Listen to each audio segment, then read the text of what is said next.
बंदी छोड़ गरीबदास जी महाराज जी ने श्राद्ध कर्म को निरर्थक होने के विषय में शिष्य को दिया उपदेश।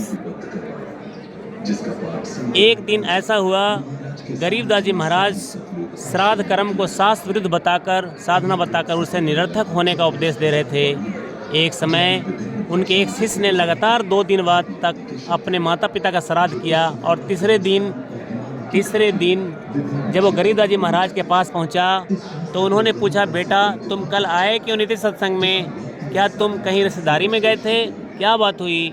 शिष्य ने उत्तर दिया कि हे गुरुदेव गरीबदास जी महाराज, मैं कहीं नहीं गया था। मेरे पिता का श्राद्ध था तो पंडित जी आए थे, उन्होंने श्राद्ध निकाला तो मैं सारा दिन व्यस्त था, और कल भी मेरी माता जी का श्राद्ध है तो मैं कल भी नहीं आ पाऊँगा।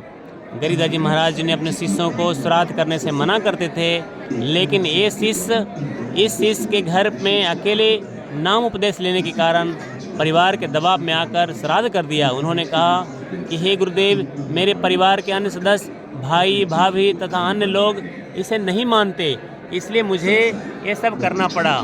गरीबदास जी ने मुस्कुराकर कहा, बेटा इससे कोई लाभ नहीं होगा, गुरु की आज्ञा का पालन करना चाहिए।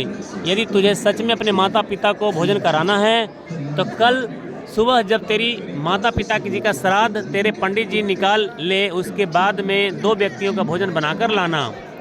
तेरे असली माता पिता उसे ग्रहण करेंगे। शिष्य को अपने गुरु पर पूर्ण विश्वास था। अगले दिन गरीबदास जी महाराज के शिष्य ने सफाई से खीर बनाया, सब्जी बनाया, रोटी आदि पकाया और भोजन लेकर आया। गरीबदास जी महाराज एक जोड़ी तालाब के पास गए, वहाँ कांटेदार झाड़ियाँ थी। तालाब के करीब 1 एकड़ की दूरी पर गरीबदास जी महाराज बैठ गए और शिष्य को अपने पास बैठा लिया।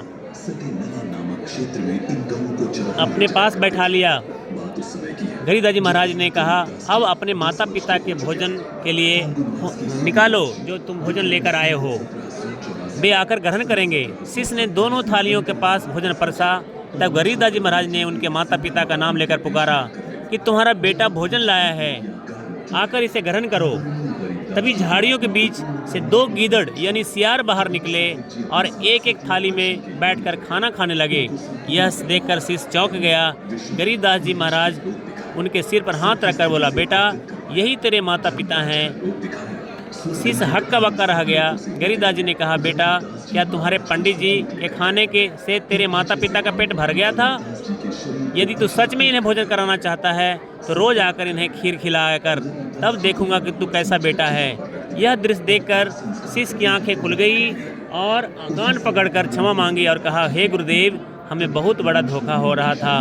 अब हम कहीं भी इस अंधविश्वास में नहीं पड़ेंगे और सच्ची भक्ति करेंगे।